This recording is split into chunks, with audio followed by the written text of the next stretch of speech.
أنت الرحمن يا الله، أنت الرحيم يا الله، أنت السلام يا الله، أنت العزيز يا الله، أنت القدوس يا الله، أنت الجبار يا الله. ولله الأسماء الحسنى فادعوه بها. نحمده ونصلي على رسوله الكريم، أما بعد، فأعوذ بالله من الشيطان الرجيم، بسم اللہ الرحمن الرحیم، رب اشرح لی صدری ویسر لی امری واحلل عقدۃ من لسانی یفقہوا قولی۔ ناظرین، پروگرام اللہ کے خوبصورت نام کے ساتھ آپ کی خدمت میں حاضر ہیں۔ آج ہم انشاءاللہ العزیز اللہ سبحانہ تعالیٰ کے نام المالک پر گفتگو کریں گے۔ قرآن مجید کے آغاز میں سورۃ الفاتحہ میں اللہ تعالیٰ فرماتے ہیں، الحمدللہ رب العالمین، سب تعریف اللہ کے لیے ہے جو رب ہے تمام جہانوں کا، الرحمن الرحیم، جو بہت مہربان بار بار رحم فرمانے والا ہے، مالک یوم الدین، روز جزا کا مالک ہے۔ حقیقت یہ ہے کہ وہ صرف روز جزا ہی کا مالک نہیں بلکہ ہر چیز کا مالک ہے۔ وہ پوری کائنات کا مالک ہے، اور اس کی کائنات میں اس نے مختلف چیزوں کا جن کو مالک بنایا وہ ان کا بھی مالک ہے، تمام مالکوں کا مالک، اور وہ جن چیزوں کے مالک ہیں ان کا بھی مالک۔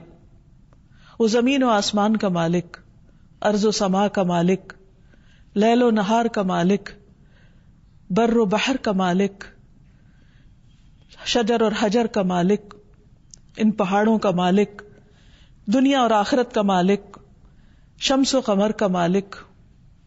گویا میں اور آپ جو کچھ دیکھتے ہیں اور جس چیز کے بارے میں سوچ سکتے ہیں وہ ان سب چیزوں کا مالک ہے۔ حقیقت تو یہ ہے کہ اللہ سبحانہ تعالیٰ ان تمام چیزوں کا مالک ہے جو ہماری نگاہیں دیکھتی ہیں، اور وہ ان چیزوں کا بھی مالک ہے جن تک ہماری نگاہیں نہیں پہنچتی، بلکہ حقیقت یہ ہے کہ وہ عالم کہیں بڑا ہے جو ہماری نگاہوں سے پوشیدہ ہے، جو ہمارے ہاتھوں کی رسائی سے باہر ہے، اور ہاتھ تو کیا ہمارے عقل کی رسائی سے بھی باہر ہے۔ وہ ان تمام چیزوں کا مالک ہے، وہ ان گنت ستاروں کا مالک ہے، وہ ملائکہ اور روح کا مالک ہے، وہ زمین کے ذرے ذرے اور باقی کائنات کی ایک ایک چیز کا مالک ہے۔ اور وہ صرف مالک ہی نہیں بلکہ ان تمام چیزوں پر مکمل اختیار رکھتا ہے۔ یہ تمام چیزیں اس کے پورے قبضے میں ہیں، کنٹرول میں ہیں، ہر چیز اسی کے حکم سے چل رہی ہے۔ اس نے ان تمام چیزوں کے لیے جو ضابطۂ حیات مقرر کیا وہ اسی کی پابند ہیں۔ دنیا میں بہت سے لوگ عارضی طور پر کچھ چیزوں کے مالک ہوتے ہیں ایک محدود وقت کے لیے، لیکن ضروری نہیں کہ وہ ان تمام چیزوں کو اپنی مرضی کے مطابق استعمال بھی کر سکیں یا ان میں ان کا کچھ اختیار بھی ہو، جبکہ اللہ سبحانہ تعالی ہر چیز پر مکمل اختیار رکھتا ہے۔ ارشاد باری تعالی ہے، یولج اللیل فی النہار ویولج النہار فی اللیل وسخر الشمس والقمر کل یجری لاجل مسمی ذالکم اللہ ربکم لہ الملک والذین تدعون من دونہ ما یملکون من قطمیر۔ وہ رات کو دن میں داخل کرتا ہے اور دن کو رات میں داخل کرتا ہے، اسی نے سورج اور چاند کو مسخر کر رکھا ہے، یعنی وہ اسی کے کنٹرول میں ہے، ہر ایک مقرر وقت تک چل رہا ہے۔ یہی ہے اللہ تمہارا پروردگار، اسی کی ہے حقیقی ملکیت، اسی کی ہے بادشاہت، اور اس کے سوا تم جن کو بھی پکارتے ہو، جن سے بھی مدد کی امید رکھتے ہو، وہ کھجور کی گٹلی کے چھلکے کے مالک بھی نہیں ہے۔ کھجور کی گٹلی کتنی چھوٹی سی ہوتی ہے اور اس کے اوپر ایک سفید سی جھلی ہوتی۔ اللہ سبحانہ تعالیٰ فرماتے ہیں کہ اللہ کے سوا کوئی بھی اور کسی چیز کا، حتیٰ کہ ایک معمولی ہلکے پھلکے چھلکے کا بھی مالک نہیں ہے۔ وہ اس کی مرضی سے نہیں بنا، وہ اس کی مرضی سے کام نہیں کرتا، وہ اس کے اختیار میں نہیں۔ اور جیسا کہ نبی صلی اللہ علیہ وسلم نے بھی فرمایا کہ لا مالک الا اللہ عز وجل، کہ اللہ عز وجل کے سوا کوئی مالک ہے ہی نہیں، باقی جتنے بھی ہیں وہ تمام مختلف چیزوں میں وقتی طور پر تھوڑا بہت کچھ اختیار رکھتے ہیں، اور وہ بھی دراصل حقیقی طور پر اللہ ہی سبحانہ تعالیٰ کے دیے ہوئے اختیار میں سے ہے۔ قرآن مجید میں سورۃ سبا میں آتا ہے قُلِ ادْعُوا الَّذِينَ زَعَمْتُم مِّن دُونِ اللَّهِ لَا يَمْلِكُونَ مِثْقَالَ ذَرَّةٍ فِي السَّمَاوَاتِ وَلَا فِي الْأَرْضِ وَمَا لَهُمْ فِيهِمَا مِن شِرْكٍ وَمَا لَهُ مِنْهُم مِّن ظَهِيرٍ، کہہ دیجئے پکارو ان کو جنہیں تم نے اللہ کے سوا گمان کر رکھا ہے، یعنی اللہ کے سوا کسی اور ہستی کے بارے میں اگر تمہارا یہ خیال ہے کہ ان کے قبضے میں کوئی چیز ہے یا ان کے اختیار میں کچھ چیز ہے یا کچھ وہ بگڑی بنا سکتے ہیں یا کسی مشکل میں کام آ سکتے ہیں، تو ان کو پکار کے دیکھو مدد کے لیے۔ وہ نہ آسمانوں میں ذرہ برابر کسی چیز کے مالک ہیں اور نہ زمین میں، یعنی ان کا اختیار ہے ہی نہیں، اور نہ ان کا ان دونوں میں کوئی حصہ ہے، کوئی شراکت نہیں، اور نہ ان میں سے کوئی اس کا مددگار ہے۔ ایک اور جگہ پر فرمایا وَاتَّخَذُوا مِن دُونِهِ آلِهَةً، لوگوں نے اس کے سوا کچھ اور الہ بنا رکھے ہیں، لا يخلقون شیئا، وہ کسی بھی چیز کو پیدا نہیں کر سکتے، وہم یخلقون، اور وہ تو خود پیدا کیے گئے ہیں، ولا يملكون لانفسهم ضرا ولا نفعا، اور وہ تو اپنی جان کے بھی نفع نقصان کے مالک نہیں، کسی اور کے مالک تو کہاں، وہ خود اپنے بھی مالک نہیں، خود اپنے سے بھی کسی تکلیف کو دور نہیں کر سکتے، خود اپنی مرضی سے کچھ نہیں کر سکتے۔ ولا يملكون موتا ولا حیاتا ولا نشورا، نہ وہ زندگی کے مالک ہیں، نہ وہ موت کے مالک ہیں، اور نہ وہ دوبارہ جی اٹھنے کے اوپر کچھ قدرت رکھتے ہیں، دوبارہ اٹھائے جانے کے بھی وہ مالک نہیں۔ حقیقت یہ ہے کہ زندگی اور موت بھی اللہ کے اختیار میں ہے، ہماری روح کا مالک بھی وہی ہے، جب اس نے چاہا اس جسم میں داخل کر دی، اور جب چاہے گا لے جائے گا، اور کوئی کچھ بھی نہیں کر سکتا۔ ہر انسان کی زندگی میں ایسے لمحات آتے ہیں، ایسے اوقات آتے ہیں کہ جب اس کے پاس بہت عزیز اور گراں قدر قیمتی چیزیں اس کے ہاتھ سے چلی جاتی ہیں جو اس کی ملکیت میں ہوتی ہیں۔ ایسے میں انسان بعض اوقات بہت پریشان ہوتا ہے، لیکن اگر وہ اللہ سبحانہ وتعالیٰ کی اس صفت کو یاد رکھے، اس قدرت کو یاد رکھے، اور اس کے ساتھ اس کی حکمت اور اس کے علم کو یاد رکھے، تو پھر اس کی زندگی میں پریشانی نہیں ہوگی، کیونکہ ہمارے پاس جو کچھ ہے اسی کا دیا ہوا ہے، اور اس میں سے جو چاہے وہ واپس جب چاہے لے لے، کیونکہ اس کا اصل مالک وہ ہے۔ ہم تو اپنے نفس کے بھی مالک نہیں، اپنے بچوں کے مالک نہیں، ہمارے پاس جو زمین میں نعمتیں ہیں جتنی بھی، ان کے بھی حقیقی مالک ہم نہیں، وہ تو اللہ سبحانہ وتعالیٰ نے اپنی رحمت کے طور پر ہمیں عطا کی ہیں، اپنی رحمت کے ساتھ عطا کی ہیں، اور جب چاہے وہ ان میں سے جس چیز کو لینا چاہے وہ لے سکتا ہے، کیونکہ ان سب چیزوں کا اصل مالک تو وہی ہے۔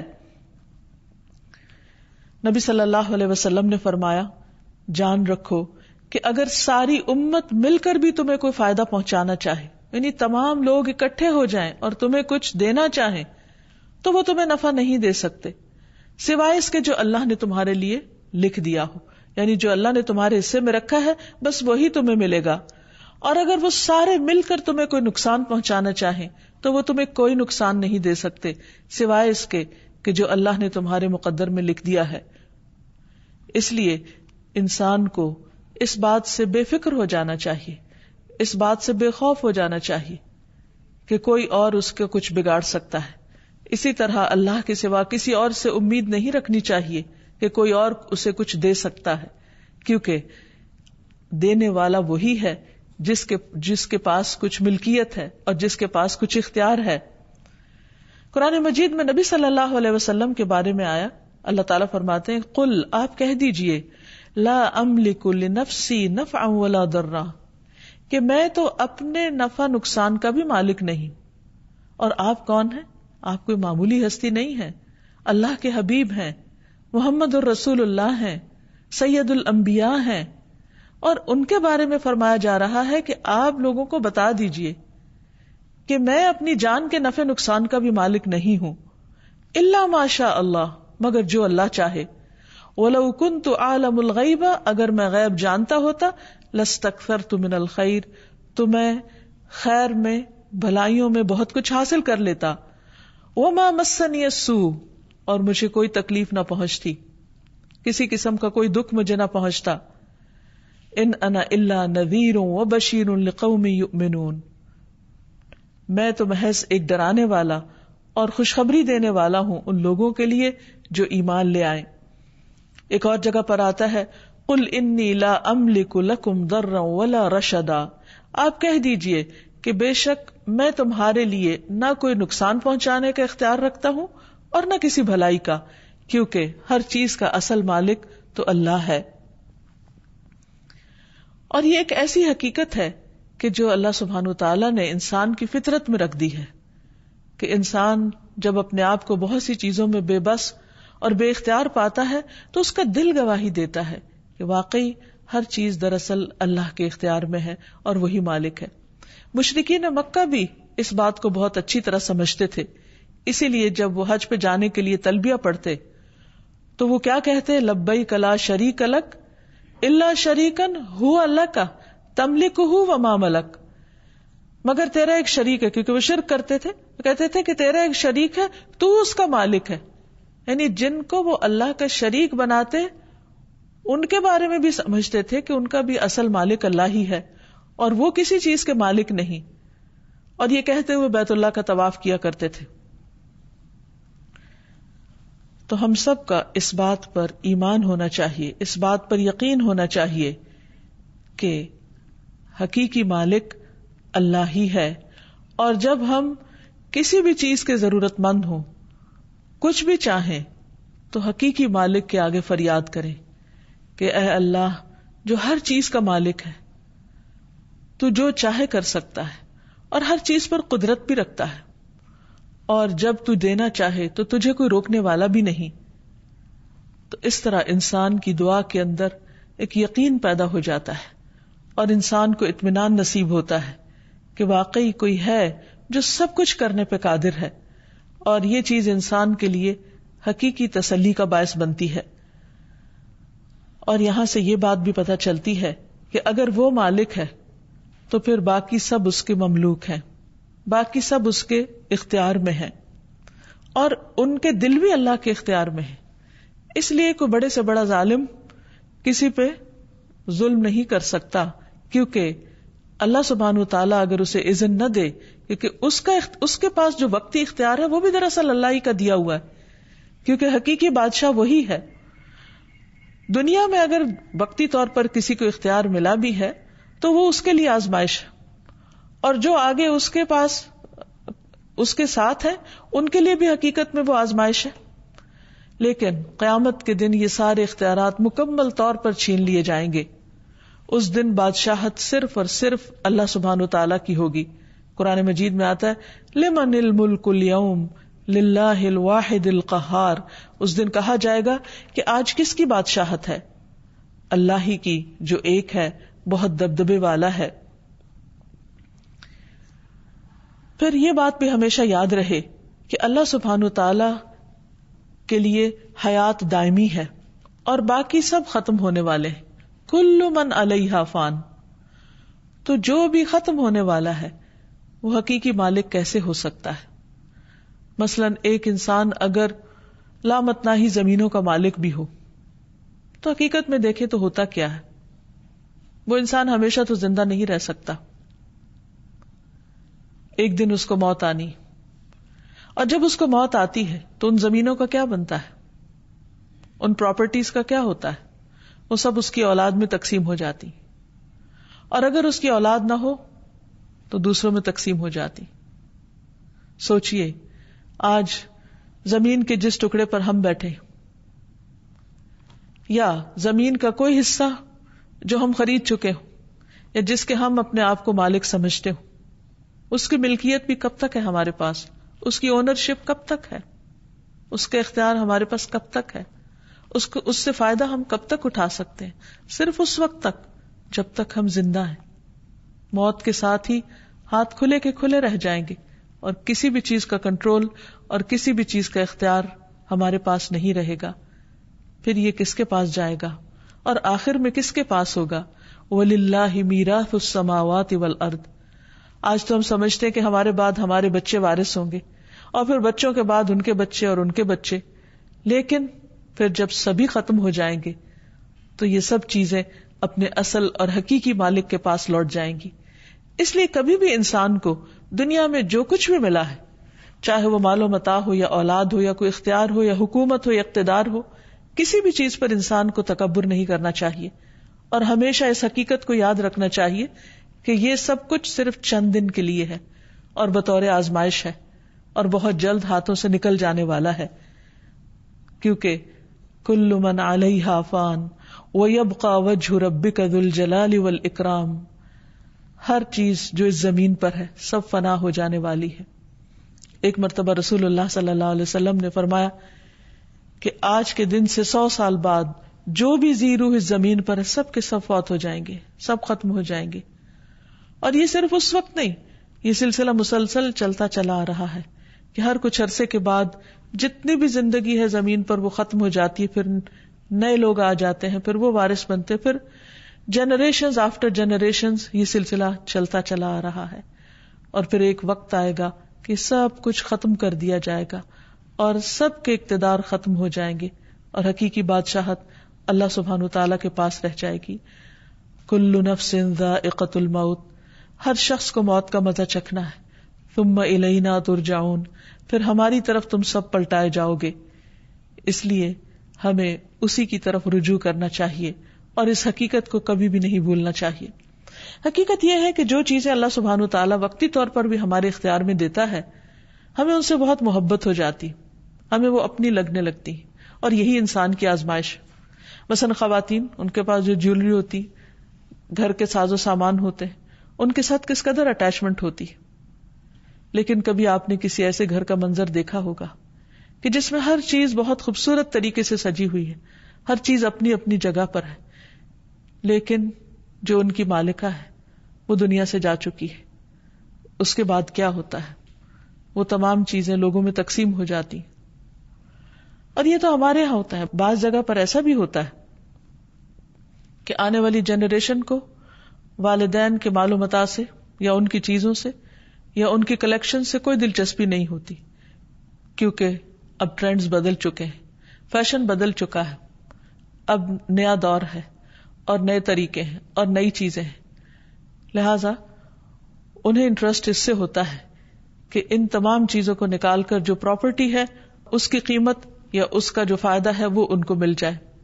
والدین نے جو کچھ بھی جمع کیا اور جن چیزوں کو سنبھال کر رکھا اور جن چیزوں کو میموری سمجھ کر اپنے ساتھ رکھا اور ان کی کیئر کرتے رہے اور ان کی حفاظت کرتے رہے، دوسروں کے لیے وہ ردی کے مال سے زیادہ کچھ بھی نہ تھا. یہ ایک اتنی بڑی حقیقت ہے جس سے ہم عام طور پر غافل رہتے ہیں، اور پھر حقیقی محبوب یعنی اللہ سبحانہ وتعالی سے محبت کرنے کی بجائے ہم ان عارضی چیزوں کی محبت میں مبتلا رہتے ہیں جو بہت جلد ہمارے ہاتھوں سے نکل جانے والی ہیں. اس لیے کسی لمحے بھی یہ نہیں بھولنا چاہیے کہ حقیقی مالک اللہ ہے، جو مالک الملک ہے، پوری کائنات کا مالک ہے. پھر اسی طرح انسان کی زندگی میں عام طور پر جو مسائل رہتے ہیں، جیسے رزق کا مسئلہ ہے.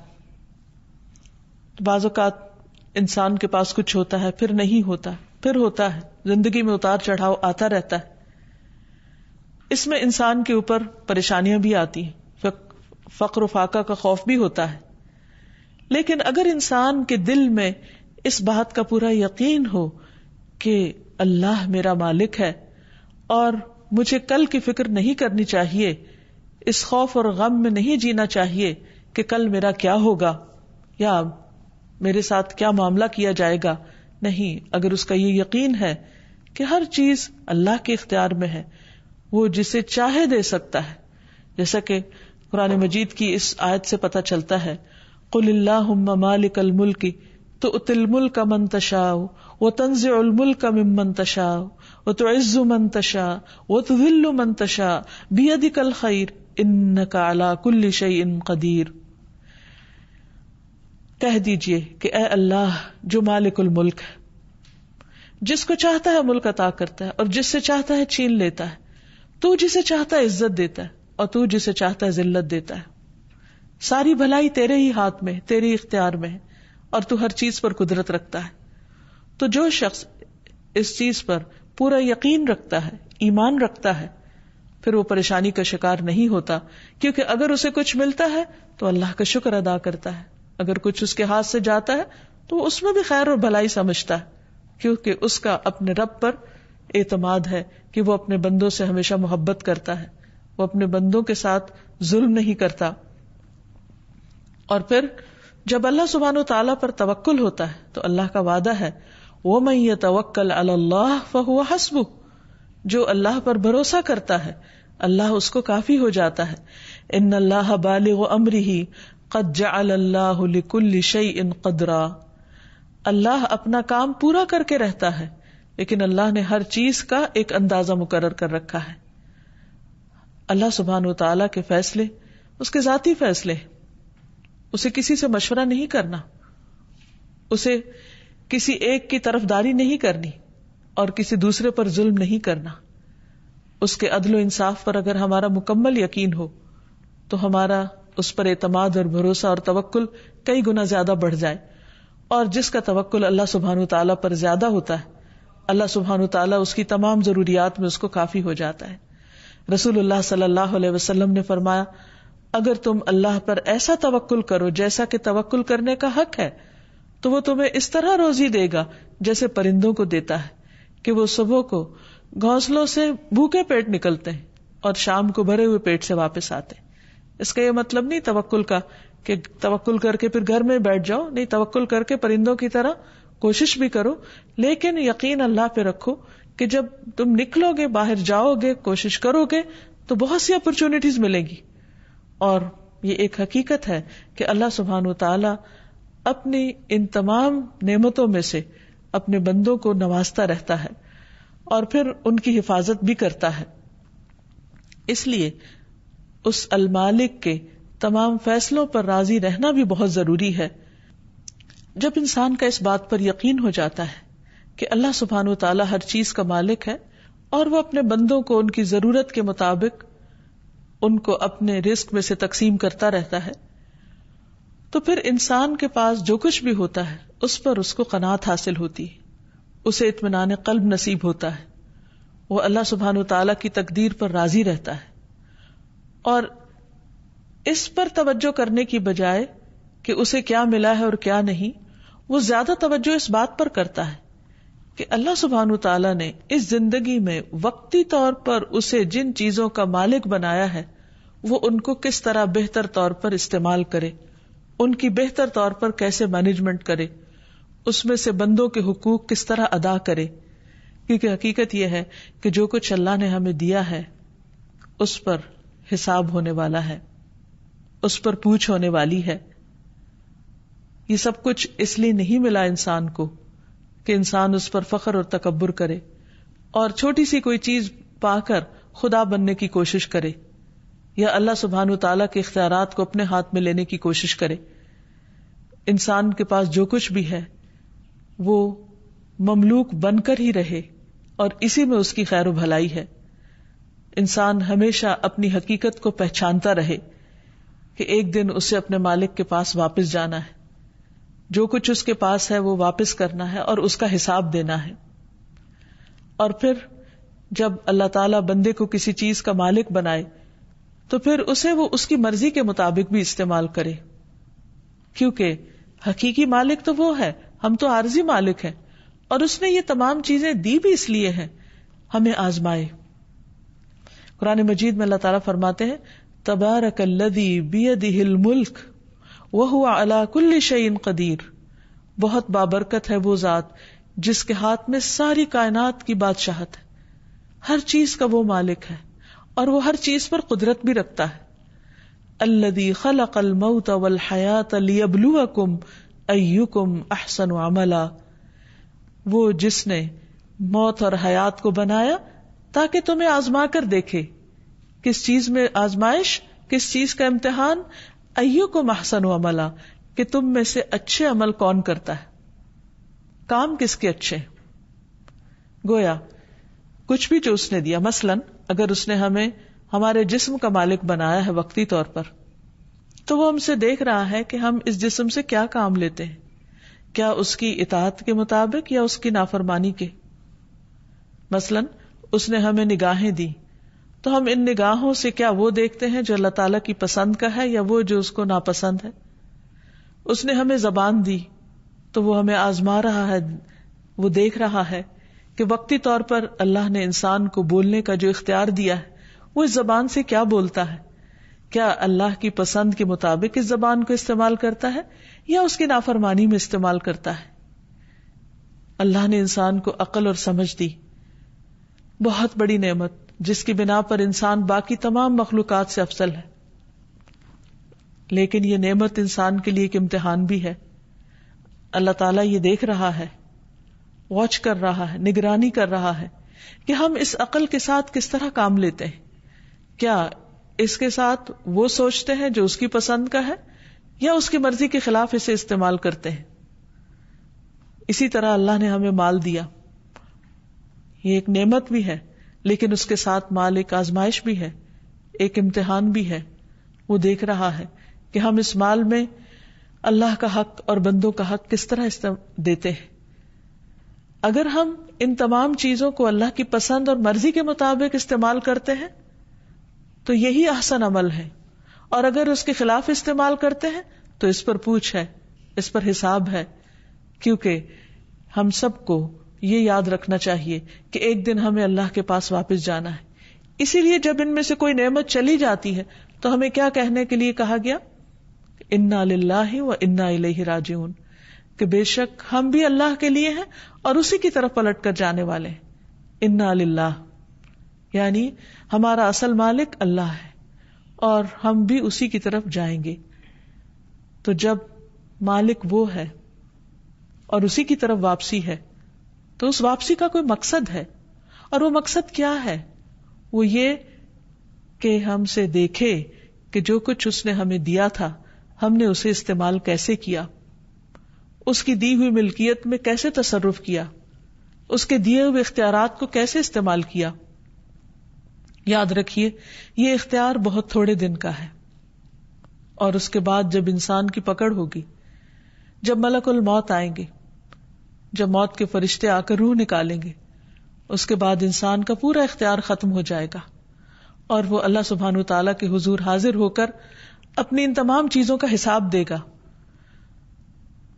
تو بات یہ ہے کہ ساری ملکیت جو انسان کے پاس ہے وہ اس کے لیے آزمائش ہے اور اسے اس کا حساب دینا ہے۔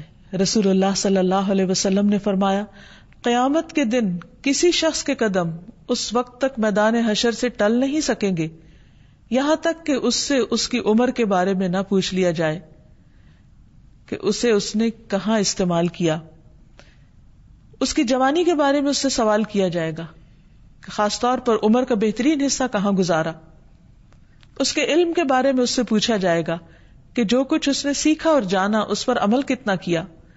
پھر اسی طرح اس کے مال کے بارے میں پوچھا جائے گا کہ اس نے مال کمایا کہاں سے اور خرچ کہاں پر کیا۔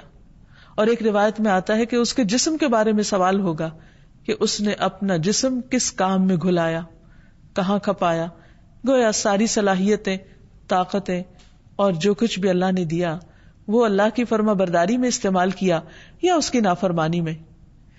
اسی طرح بعض اوقات انسان کو کچھ بندوں کے اوپر ذمہ دار بنا دیا جاتا ہے، وہ اس کی رعایا ہوتے ہیں، اور حقیقت میں دیکھا جائے تو ہر شخص کسی نہ کسی کا ذمہ دار ہے۔ جیسے نبی صلی اللہ علیہ وسلم نے فرمایا، کلکم راعٍ وکلکم مسئول عن رعیتہ، تم میں سے ہر شخص نگران ہے اور ہر شخص سے اس کی رعیت کے بارے میں سوال کیا جائے گا۔ فالمرأۃ راعیۃ فی بیت زوجہا، عورت کے بارے میں بھی کہا گیا کہ عورت اپنے شوہر کے گھر میں نگران ہے۔ ومسئولۃ عنہا، اور اس سے اس کے بارے میں سوال کیا جائے گا کہ اس کے گھر میں کیا ہوتا رہا، اس کے بچے کیا کرتے رہے۔ اسی طرح گھر کے خادم کو بھی نگران قرار دیا گیا، جو چیزیں اس کے اختیار میں ہیں۔ مثلاً ایک مالک اس کو جہاں جس کام میں لگاتا ہے اور اس کام کے لیے اسے جو جو چیزیں دیتا ہے پھر اس کا حساب ان سے لیتا ہے، اور صرف دنیا میں انسانی حساب نہیں لے گا، کل اللہ سبحانہ وتعالیٰ بھی لے گا کہ تم جس کے ہاں کام کرتے تھے اس کا حق کیسے ادا کیا، اس ذمہ داری کو کیسے پورا کیا۔ پھر اسی طرح جو بھی کسی انسان کی جاب یا پیشہ ہے، وہاں جو بھی اس کے پاس اختیارات ہیں ان سب کے بارے میں بھی اس سے سوال کیا جائے گا، اس کا حساب ہوگا۔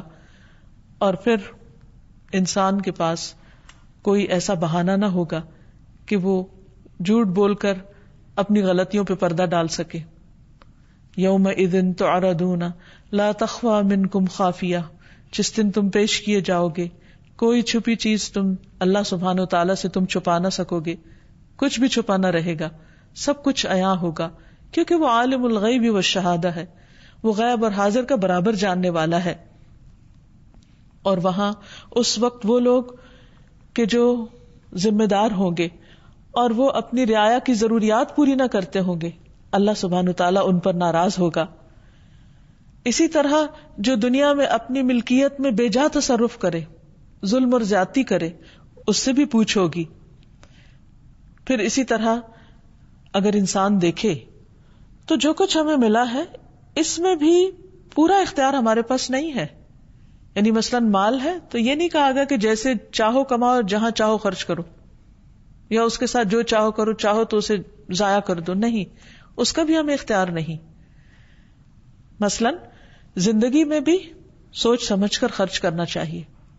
ایک طرف بخل سے منع کیا گیا تو دوسری طرف اسراف سے منع کیا گیا.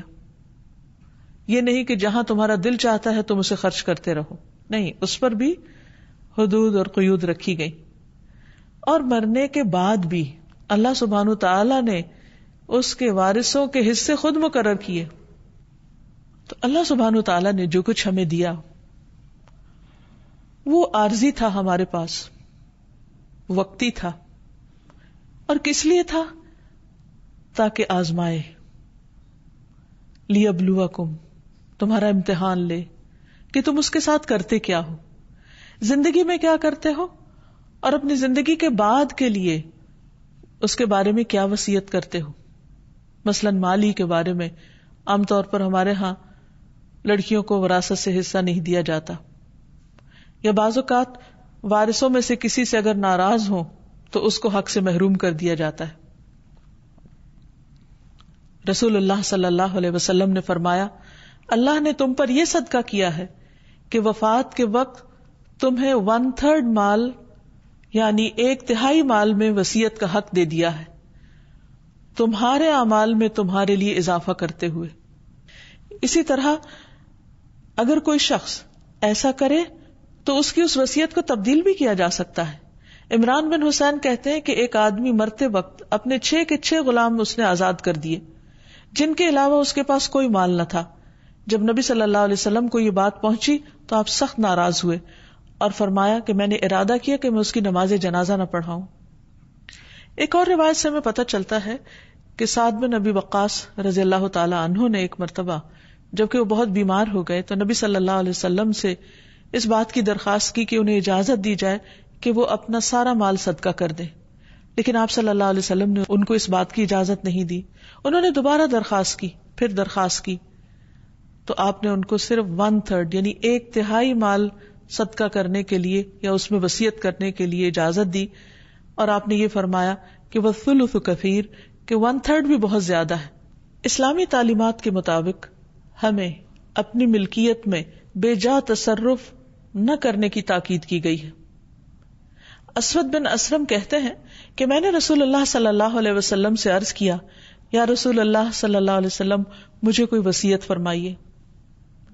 آپ نے فرمایا اپنے ہاتھ کو قابو میں رکھو، ہمارا ہاتھ ہمارے اختیار میں ہے تو اس کو کنٹرول میں رکھو کہ اس سے کسی کو تکلیف نہ پہنچے. میں نے عرض کیا اگر میرا ہاتھ قابو میں نہ رہے، یعنی میں انسان ہوں، بھول جاؤں، پھر کیا کروں؟ تو پھر اور کیا چیز قابو میں رہ سکتی ہے، اور کس چیز کو کنٹرول کروں؟ آپ نے فرمایا اپنی زبان کو قابو میں رکھو. میں نے کہا اے اللہ کے رسول صلی اللہ علیہ وسلم اگر میری زبان میرے قابو میں نہ رہے، زبان کی کوئی پھسلن ہو جائے تو پھر کیا چیز قابو میں رکھوں؟ تو آپ نے فرمایا پھر تم اپنے ہاتھ کو بھلے کام ہی کے لیے آگے بڑھاؤ اور اپنی زبان سے بھلی بات ہی کرو. یعنی اگر ہاتھ استعمال کرنا ہی ہے تو اچھے کام میں کرو، اور زبان کو استعمال کرنا ہے تو اچھے کام میں کرو. تو اس سے یہ پتہ چلتا ہے کہ اللہ سبحانہ وتعالیٰ نے جو نعمتیں ہمیں دی ہیں وہ اس لیے دی ہیں تاکہ ان کو بے محابہ استعمال نہ کیا جائے، بے سوچے سمجھے استعمال نہ کیا جائے، دوسروں کو اذیت پہنچانے کے لیے استعمال نہ کیا جائے، بلکہ ان کو خیر اور بھلائی کے کاموں میں استعمال کیا جائے تاکہ دوسرے اس سے فائدہ اٹھا سکیں اور پھر الٹیمیٹلی نتیجتاً آخرت میں ہمیں ان تمام نعمتوں سے فائدہ پہنچے. اور اس پر شدید وعید بھی سنائی کہ اگر کوئی شخص اپنی مرضی سے اس میں کوئی رد و بدل کرے تو خواہ وہ ساری عمر نیک کام کرتا رہے، لیکن اگر مرتے وقت وصیت غلط کرتا ہے تو وہ اپنے آپ کو جنت سے محروم کر سکتا ہے. اس لیے ہمیشہ اس بات کی یاد دہانی انسان کرتا رہے کہ وہ اس دنیا میں آزاد نہیں، خود مختار نہیں، اس کا کوئی مالک ہے جس نے اسے پیدا کیا اور یہاں بھیجا اور جس کے پاس اسے پلٹ کر جانا ہے. لہذا زندگی کا ایک ایک دن سوچ سمجھ کر گزارے اور اس کی ملکیت میں جو کچھ ہے وہ اسے اللہ کی ملکیت سمجھے. اگر اللہ اسے دینا چاہے تو شکر ادا کرے، اور اگر اللہ سبحانہ وتعالی ان دی ہوئی چیزوں میں سے کچھ لینا چاہے تو اس پر وہ اللہ سے ناراض نہ ہو. وہ اللہ سبحانہ وتعالی کے فیصلوں کو خوشی سے قبول کرنے والا ہو. تو اللہ تعالیٰ سے دعا ہے کہ وہ ہمیں حقیقی معنوں میں اپنی معرفت عطا کرے تاکہ زندگی کے یہ دن جو ہم گزار رہے ہیں اس کی خوشنودی کے مطابق گزار سکیں. تو بہرحال ان تمام باتوں سے یہ پتہ چلتا ہے کہ ہمیں اللہ سبحانہ تعالیٰ نے جو کچھ بھی عطا کیا ہے اس بارے میں ہم بہت محتاط زندگی بسر کریں. ان تمام چیزوں کا اصل مالک اللہ کو سمجھے اور اللہ سبحانہ تعالیٰ نے اپنی رحمت سے جو کچھ ہمیں عطا کیا ہے اس میں ہم اسی کی مرضی کے مطابق تصرفات کریں تاکہ اللہ سبحانہ تعالیٰ کی رضا حاصل ہو سکے. وآخر دعوانا ان الحمد للہ رب العالمین. أنت القاهر يا الله، أنت الحسيب يا الله، أنت الشافي يا الله، أنت المبين يا الله، أنت الوكيل يا الله، أنت القيوم يا الله، أنت المتين يا الله، أنت السبوح يا الله. لا إله إلا الله محمد رسول الله، لا إله إلا الله محمد رسول الله.